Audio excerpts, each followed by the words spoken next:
अस्सलाम वालेकुम dear student, कैसे हैं आप सब। उम्मीद करता हूँ आप सब खैरियत और आफियत से होंगे। मेरा नाम है इमरान खान, आप सबको डॉक्टर हाकानम चैनल में वेलकम कहता हूँ। डियर स्टूडेंट, आज की इस वीडियो के अंदर हम मेटाबॉलिज्म ऑफ कार्बोहाइड्रेट का पार्ट 4, जिसमें हम डिस्कस करेंगे कि ग्लाइकोलाइसिस के अंदर कितने एटीपी बनते हैं, कितनी एनर्जी बनती है पर ग्लाइकोलाइसिस। सो बगैर वक्त ज़ाया किए कॉपी और पेन लेके बैठ जाएं और लेक्चर को नोट करना स्टार्ट कर लें। सो फर्स्ट ऑफ ऑल मैं आपसे डिस्कस करूंगा कि अगर ऑक्सीजन अवेलेबल हुआ तो तब कितनी एनर्जी प्रोड्यूस होगी, और अगर ऑक्सीजन अवेलेबल ना हुआ तो तब कितनी एनर्जी प्रोड्यूस होगी। सो जब हमारे पास ऑक्सीजन अवेलेबल होता है, glycolysis in the presence of oxygen, तो उसको हम क्या कहते हैं? उसको हम कहते हैं एरोबिक ग्लाइकोलाइसिस। एरोबिक ग्लाइकोलाइसिस, ठीक है, इसको हम क्या कहते हैं? एरोबिक ग्लाइकोलाइसिस कहते हैं। डियर स्टूडेंट, मैंने आपसे इससे पहले ग्लाइकोलाइसिस की साइकिल को बहुत ही डिटेल में एक्सप्लेन किया था। मैंने आपसे 4 फेजेस जो थे, 4 जो उसके स्टेजेस थे, वो मैंने आपको बहुत ही डिटेल में एक्सप्लेन किए थे। हमने वहाँ पे देखा था कि इन 4 स्टेजेस के अंदर कैसे एटीपी यूज होता है और कैसे एटीपी बन रहा होता है। सो आज का जो लेक्चर है वो उन सब का क्या खुलासा है। तो फर्स्ट ऑफ ऑल मैं बात करता हूँ स्टेज 1 की। डियर स्टूडेंट, स्टेज 1 को हम क्या कह रहे थे? एनर्जी इन्वेस्टमेंट फेज या प्रिपरेटरी फेज कह रहे थे। इसका मतलब क्या है? इसका मतलब ये है कि ग्लूकोज, अच्छा व्हाट इज ग्लाइकोलाइसिस? हाँ प्यारे बच्चों, ग्लाइकोलाइसिस क्या होता है कि जिसमें ग्लूकोज की क्या होती है? ब्रेक डाउन होती है और हमें एनर्जी मिलती है।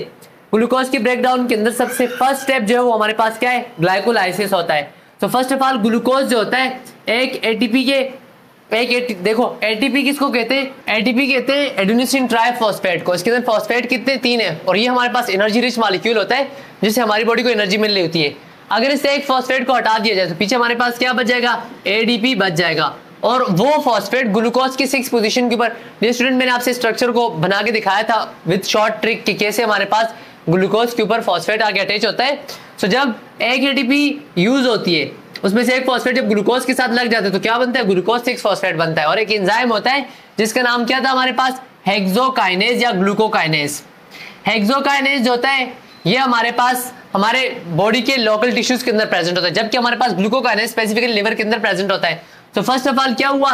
एक एटीपी यहाँ पे क्या हुई? यूज हुई। इसके अलावा अगर देखा जाए इस ग्लूकोज 6 फॉस्फेट के अंदर इसके ऊपर एक दूसरा एंजाइम एक्ट करता है जो कि इसका आइसोमर बना रहा होता है। क्या? Fructose 6 phosphate. फिर फ्रुक्टोज 6 फॉस्फेट के ऊपर एक दूसरी एटीपी से एक फॉस्फेट निकल के अटैच हो जाता है। देखो पहले सिर्फ फ्रुक्टोज 6 फॉस्फेट था, अब 1 पोजीशन के ऊपर भी फॉस्फेट है और 6 पोजीशन के ऊपर भी फॉस्फेट है और 2 फॉस्फेट है। सो इस ये फ्रुक्टोज 6 फॉस्फेट से क्या बन गया? Fructose 1,6 bis phosphate. एक एनर्जी यहाँ पे क्या हुई? एक एटीपी यहाँ पे क्या हुई? यूज हुई। सो स्टेज 1 के अंदर एनर्जी की इन्वेस्टमेंट करते हैं। इन्वेस्टमेंट का मतलब एनर्जी को हम क्या कर रहे होते हैं? यहाँ पे यूज कर रहे होते हैं। पहली स्टेज कहाँ पे? हेक्सोकाइनेज या ग्लूकोकाइनेज एंजाइम जब ग्लूकोज के ऊपर एक्ट करता है तब हम एक एटीपी यूज करते हैं। दूसरा, जब फॉस्फोफ्रुक्टोकाइनेज इस ग्लूकोज 6 फॉस्फेट के ऊपर जब एक्ट करता है तब हमारे पास क्या होती है? कि एनर्जी यूज होती है। इसका मतलब क्या हुआ? कि हमारे पास 2 एटीपी क्या होगी? यूज होगी। इस बात को ध्यान में रखना। स्टेज 2 जो होता है ना, स्टेज 2 के अंदर हमारे पास ये जो फ्रुक्टोज 1,6 बिस फॉस्फेट इसकी ब्रेकडाउन होती है, और ये जो हमारे पास 2 बनते हैं डाइहाइड्रोक्सी एस्टोन फॉस्फेट, और इसके अलावा हमारे पास ग्लाइसरॉल्डिहाइड फॉस्फेट जो बन रहा होता है, फिर ये इसमें कन्वर्ट हो रहा होता है। ये स्टेज 2 था। और स्टेज 3 के अंदर हमारे पास क्या होता है? स्टेज 3 के अंदर जो हमारे पास ये जो ग्लाइसरॉल्डिहाइड फॉस्फेट है, ग्लाइसरॉल्डिहाइड 3 फॉस्फोहाइड्रोजिनेज एंजाइम इसके ऊपर एक्ट करता है। जब ये इसके ऊपर एक्ट करता है एज ए रिजल्ट क्या बनने होते हैं? 2। अब डियर स्टूडेंट, यहाँ पे क्या होता है? ये हमारे पास एक मॉलिक्यूल है जो कि एनर्जी रिच होता है, NAD। इसको हम कहते हैं निकोटीन। NAD किसको बोलते हैं? NAD बोलते हैं निकोटीन अमाइड डाइन्यूक्लियोटाइड, ठीक है, अमाइड डाइन्यूक्लियोटाइड। और ये हमारे पास अब यहाँ से नीचे की तरफ जो साइकिल रन कर रहा होता है इसके अंदर 2 मॉलिक्यूल रन कर रहे होते हैं। ये भी 2 मॉलिक्यूल हैं, ये भी 2 है, ये भी 2 आगे जो होती है 2 की साइकिल रन कर रही थी। तो हमारे पास 2 निकोटीन अमाइड डाइन्यूक्लियोटाइड के मॉलिक्यूल कन्वर्ट होते हैं 2 NADH में।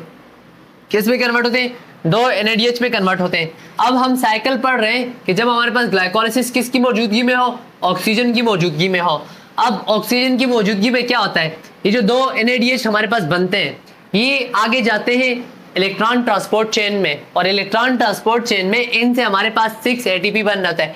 एक NADH से 3 ATP, तो 2 से हमारे पास कितनी बन गई, 6 ATP बन गई। हमने इन्वेस्ट की थी 2 ATP, कितनी बन गई, 6 ATP बन गई। इसके अलावा एक हमारे पास दूसरी जगह है जिसमें हमारे पास फॉस्फोग्लाइसरेट काइनेज एक्ट करता है।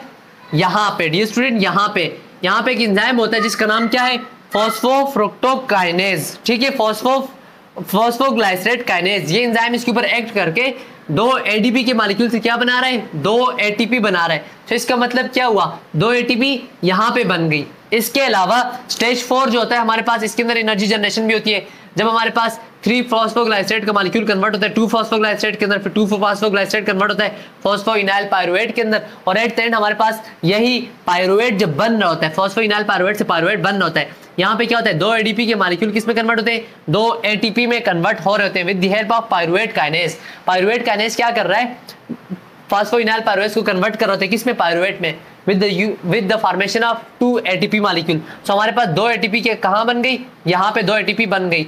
अब अगर बात की जाए डियर स्टूडेंट, अगर देखा जाए एनर्जी यूज कितनी हुई थी, 2 ATP यूज हुई थी, ठीक है। अब इसको अगर मैं क्लियर करके लिख दूं यहाँ पे, सो अब अगर देखा जाए हमारे पास हमने यूज कितनी की है, 2 ATP की है, ठीक है। और हमारे पास भी कितनी बनी है, 6 ATP हमारे पास किससे आएंगे, NADH से आएंगे, और 2 ATP हमारे पास यहाँ पे आए, 2 यहाँ पे आए, टोटल कितने हो गए हमारे पास, जो हमारे पास फॉर्म्ड है, मतलब जो हमारे पास बनी है ATP वो कितनी है, 10 ATP हमारे पास बनी है। अगर 10 से 2 को निकाला जाए तो हमारे पास टोटल ATP कितनी बच जाएगी, 8 ATP बच जाएगी।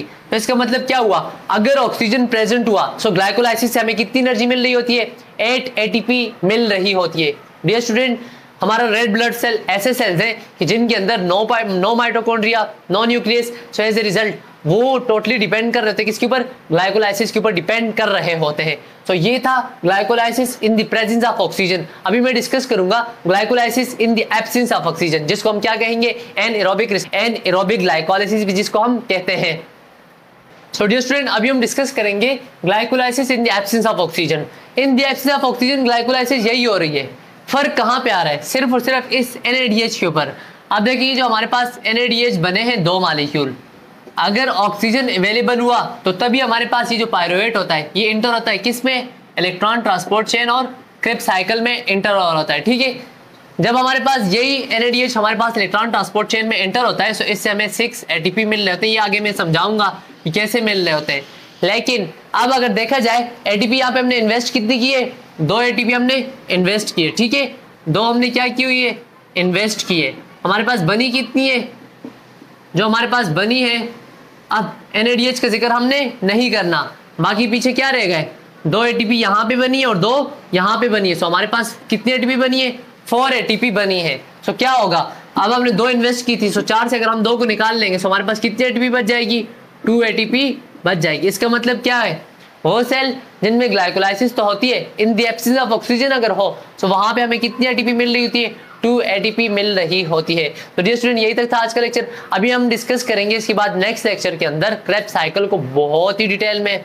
आई होप कि आपको बहुत मजा आएगा उसको करके, क्योंकि बहुत इंटरेस्टिंग सा भी है, कॉम्प्लेक्स सा टॉपिक है। और ATP कैसे बन रही थी, कैसे हमारे पास आगे स्टाइल को जो होता है कन्वर्ट हो रहा होता है, अभी हम उस लेक्चर को डिस्कस करेंगे। ओके डियर स्टूडेंट, पढ़ाई करते रहे, ऑल द वेरी बेस्ट।